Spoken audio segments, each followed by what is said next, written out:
Container തീരദേശങ്ങളിൽ എത്താനുള്ള സാധ്യതയുണ്ട് എന്ന മുന്നറിയിപ്പിനെ തുടർന്ന് തൃശൂരിലുമുണ്ട് ആശങ്ക. എന്ത് മുൻകരുതലെടുക്കണമെന്ന് യാതൊരു നിർദ്ദേശവും ലഭിച്ചിട്ടില്ല എന്നാണ് മത്സ്യത്തൊഴിലാളികളും പ്രദേശവാസികളും പറയുന്നത്. നിലവിൽ യാതൊരു പ്രതിരോധ സംവിധാനവും ജില്ലയിലെ തീരദേശത്ത് ഒരുക്കിയിട്ടുമില്ല. തൃശൂരിലെ കാഴ്ച എന്താണെന്ന് ജെയ്സൺ ചാമുളപ്പിൽ പറയും.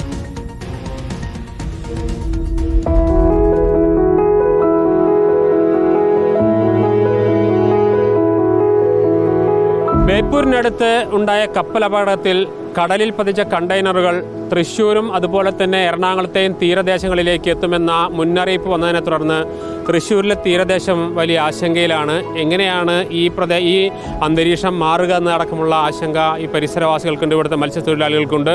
ഇവർ നമ്മോടൊപ്പം ചേരുന്നു. ഇത്തരത്തിലുള്ളൊരു മുന്നറിയിപ്പ് വന്നിരിക്കുകയാണ്. ഈ കണ്ടെയ്നറുകൾ നേരത്തെ ആലപ്പുഴ ഭാഗത്തുണ്ടായത് നേരെ കൊല്ലം ഭാഗത്തേക്കാണ് പോയത്, അതുപോലെ തന്നെ ബേപ്പൂരുണ്ടായത് ഈ പരിസരത്തേക്ക് വരുമെന്നാണ് പറയുന്നത്. എന്താ നിങ്ങളുടെ ഒരു ആശങ്ക? അതിൽ രാസവസ്തുക്കളുണ്ടെന്നുള്ളതാണ് ഏറ്റവും വലിയൊരു ഭീഷണി. നമ്മൾ ഇതുവരെ കേട്ട വാർത്തകളിൽ രാസവസ്തുക്കൾ തൊടാൻ പാടില്ല, ചിലപ്പോൾ പൊട്ടിത്തെറിക്കുന്നുണ്ടാവും എന്നൊക്കെ പറയണേ.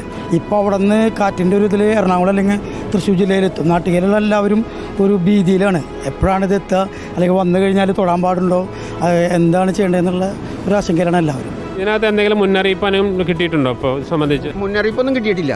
പക്ഷേ ഇത് പൊട്ടിക്കഴിഞ്ഞാൽ ഇതിലത്തെ എന്താണ് ഇതിൻ്റെ ആഘാതം ഉണ്ടാകുന്നത് ഈ പാവപ്പെട്ട മത്സ്യത്തൊഴിലാളികളെ സംബന്ധിച്ച് അത് വലിയൊരു വിഷമത്തിലേക്ക് നീങ്ങും. അത് തകരാതിരിക്കേണ്ട കാര്യങ്ങൾ എന്തെങ്കിലും മുൻകൂട്ടി സർക്കാർ ചെയ്യണം. മത്സ്യത്തൊഴിലാളികളെ കുറിച്ച് വളരെയധികം ആശങ്കയിലാണ്. കാരണം 6-7 മാസമായി ഒരു പണിയുമില്ലാതെ നട്ടോട്ടം ഓടി നടക്കുന്ന ഒരവസ്ഥയിൽ ഇപ്പോഴാണ് ഈ മത്സ്യത്തൊഴിലാളികളെ സംബന്ധിച്ച് സീസൺ പണി എന്ന് പറയുന്നത് ആരംഭിക്കുന്നത്. ആ ഒരു അവസ്ഥയിലാണ് ഇപ്പോൾ ആലപ്പുഴയിലായാലും ഇപ്പോൾ ഇവിടെ കോഴിക്കോട് വെച്ചിട്ടുള്ള ഈ കപ്പൽ ദുരന്തം. ഇതൊക്കെ മത്സ്യത്തൊഴിലാളികളെക്കുറിച്ച് വളരെ ആശങ്കപ്പെടുത്തുന്ന ഒരു സംഭവമാണ്. കഴിഞ്ഞ വർഷം തന്നെ ചെമ്മീനും ഇതൊക്കെ ഇവിടെ ഉണ്ടായിട്ട് 200-300 രൂപക്ക് കൊടുക്കുന്ന സാധനം 20 രൂപക്ക് പോലും മേടിക്കാൻ ആളില്ലാത്ത ഒരു സന്ദർഭം ഉണ്ടായിരുന്നു. അതേ ഒരു സന്ദർഭത്തിലേക്കാണ് ഇപ്പോൾ മത്സ്യത്തൊഴിലാളികൾ പോയി. ഇത്തരം അനുഭവം മുൻപുണ്ടായിട്ടുണ്ടോ? ഇല്ല, ഇത്ര അനുഭവമൊന്നും ഉണ്ടായിട്ടില്ല.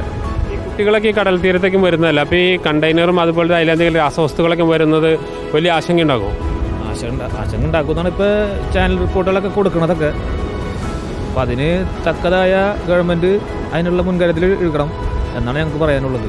ഇറക്കാത്ത ഇപ്പോൾ ഇവിടെ വള്ളങ്ങൾ 100-150 വള്ളങ്ങളുള്ളതാണ് നാട്ടികയിൽ മൊത്തമായിട്ട്.